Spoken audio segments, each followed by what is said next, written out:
Hey, kia ora. Helen Brahms here, coming to you live from Surprise in Arizona. Hope you're having a super fantastic, sparkling day.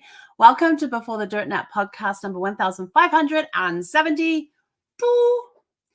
40th anniversary, 20th James Bond, all on the same day.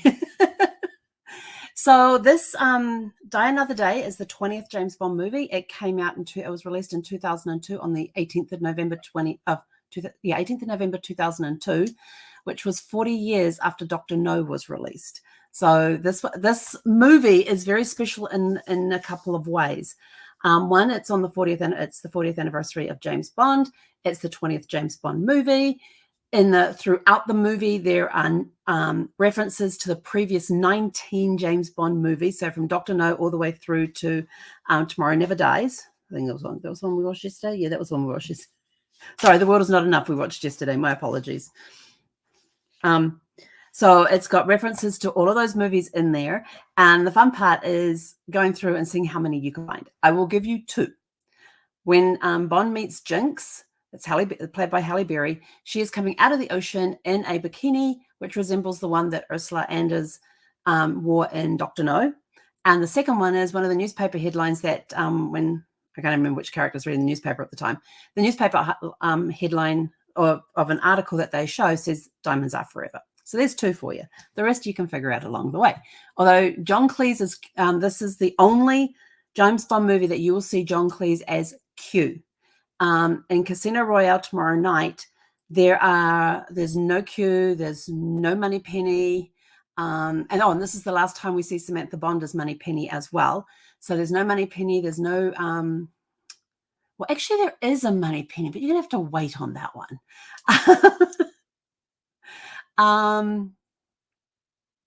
There's no Q on that one. What else is not in that one? We've got the same M, which is where I struggled with the consistency of this, because Casino Royale is when he gets his 00 license, and you see how he gets his 00 license, but they had the same M who like 3 movies ago called James Bond, what was it, a misogynist? Hang on, I wrote it down. It's in GoldenEye. She called him, it's in my notes, a sexist, misogynist dinosaur, a relic of the Cold War. So that was an inconsistency to me, having the same M through there, and then into the transition of the new James Bond. They were reinventing James Bond for Casino Royale, but we'll talk about that one tomorrow because it's not applicable to tonight's one. So let's see. You got John Cleese is the only time that you will see him as an appearance as Q. 40th anniversary film. The director is New Zealander Lee Tomahori. So yeah, like I said, we've got 2 New Zealand directors that between the two of them directed 3 James Bond movies. The other one is, I think it's actually tomorrow's one. Yes, Martin Campbell. He did Casino Royale, and he did one the other day as well. I can't remember which one. They're kind of blending at the moment. The original storyline was influenced by the original storyline for Die Another Day was influenced by Ian Fleming's Moonraker, The Man with the Golden Gun, and Colonel's Son, which is by Kingsley Ames. And Kingsley Ames wrote a few James Bond books after the passing of Ian Fleming. So it's still got the James Bond character in there. This one here, I tell you, it is like action the entire way. It's I find it an exhausting movie to watch, but it's fun. So in the pre-credit thing, and I love the way that they do this. In the pre-credit thing, James Bond is undercover to buy these blood diamonds, and his cover gets blown, and which then starts this big chase. He's in North Korea, and it starts this big chase on hovercrafts. He ends up killing what rank is he? He's the son of the colonel of the Korean army. His last name's Moon, and he ends up killing him while trying to save it. Saves his own life and kills this other guy. It was either he kill me or you kill. It was one of those things that one of them had to die. And even though Colonel Moon understood why James Bond had to kill his son, he still captured him, imprisoned him, and tortured him for 14 months. Now, the cool part about Okay, the cool part is not him being tortured, but you get to see snippets of those 14 months during the opening credits, because they actually do the opening credits with I think it's like a blue. I'm trying to remember if it's a blue screen, like a blue. It's got like this filter over it, and you can see him being tortured during this time, during this 14 months time. Then he, oh, did I tell you about the hovercraft chase? That's really cool. But then after 14 months, there is actually a prisoner exchange, and he's one of the ones that is exchanged for one of the Korean prisoners that the UK had, and he's then put into a van where they knock him out, and he wakes up and he's in this prison hospital somewhere in MI6 hospital thing where he's locked into this room. He basically has to talk to people through this glass wall because M has rescinded his 00 license because she doesn't trust him to not have given away stuff while under duress. And so I guess they're just monitoring him and waiting, finding out things to be able to give him clearance and stuff. But James Bond being James Bond escapes. He ends up finding out where Zhao has gone. Zhao's the person he was exchanged for. He was Moon's right hand guy, and ends up finding out where he's gone. And so he goes down to, I think it's Havana. He goes down there to find him. That's where he meets up with Jinx, who is the CIA operative that's down there. And there's this big fight that takes place in this genetic therapy place where they actually use DNA therapy to alter your appearance. And I thought, well, that's kind of interesting. I look at DNA from a completely different perspective. When it comes to genealogy, they're doing it to change one's appearance. They end up in London, and they end up meeting up with Graves, and what was his first name? Gustav Graves. And they end up so Madonna sings the theme song for this movie, Die Another Day. She sings the theme song for it, and she also has a cameo in this. She plays a character called Verity, and she is the fencing instructor for Greaves and his right-hand woman, Miranda Frost. And Frost is a very good name for her, since she is very ice cold at times. They start off doing a regular fencing thing that ends up into the sword duel where they've got proper swords. They end up with proper swords. They're going through the club and everything, and outside and all around and everything else. It's this big old-fashioned sword fight. It's really cool. So they end up going to all these different places, all these action things taking place. Bond finally gets his 00 license back to him. He goes and visits Q, which is played by John Cleese. And he gets issued with an Aston Martin V12 Vanquish with active camouflage. In other words, he gets to drive an invisible car when he turns the camouflage on. Yes, so we've got an invisible car in this movie. They end up at the Ice Palace that belongs to Gustav Graves. And it's a gorgeous ice palace, I have to tell you. It's absolutely stunning. And he introduces the world to Icarus, which is his concentrated solar-powered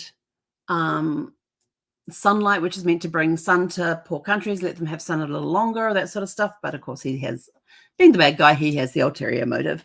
But it's all made out of diamonds.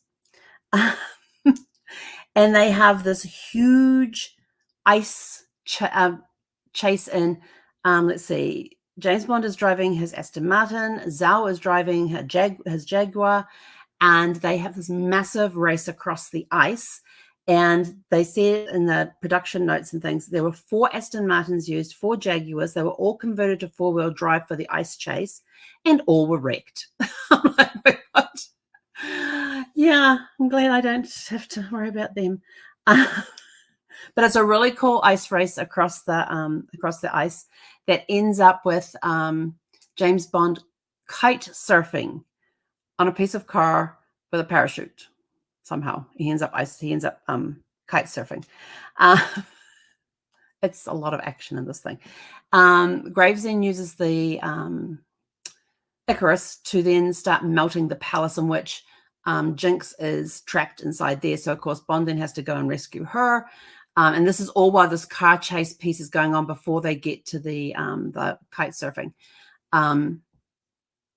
And before or after the, yeah, because the guy's chasing him in the Jag. And so they have this chase through the palace while he's trying to rescue her. The other guy's trying to knock him out of the palace, and Icarus is coming through, melting everything. They then end up in, and they sneak onto Greaves' plane, which is flying over Korea, over North Korea or something. The big secret, there's a big secret there that's revealed. And Greaves tells the colonel what his plans are, and the colonel thinks they're very stupid. Now, originally, Greaves was actually going to target Manhattan, but because of the 9/11 terrorist attacks the year before, they ended up choosing instead the Korean demilitarized zone, which to me made more sense in the storyline when you've seen the story and things. So you then have them on this plane. There's all these fights taking place. Icarus is busy working. They fly through it. There's just action going on all over the place, and parachutes going off into engines. And yeah, they managed to get out of the plane before it completely disintegrates. So yes, and a few bodies along the way. But this film is, like I said, a lot of action. I've skipped over a lot of it because I want you to go and experience it. A lot of action. There is a bit of CGI in this one, which some people complained about because I thought they kind of overdid the CGI. I'm just sort of like, it's a James Bond movie. You expect the impossible to be done in a James Bond movie. I don't think there's a James Bond movie where it's sort of like, oh, well, how the hell is he going to get out of this one now? And then he finds a way out of it, and you go, oh, okay, it's James Bond. He always finds a way out. So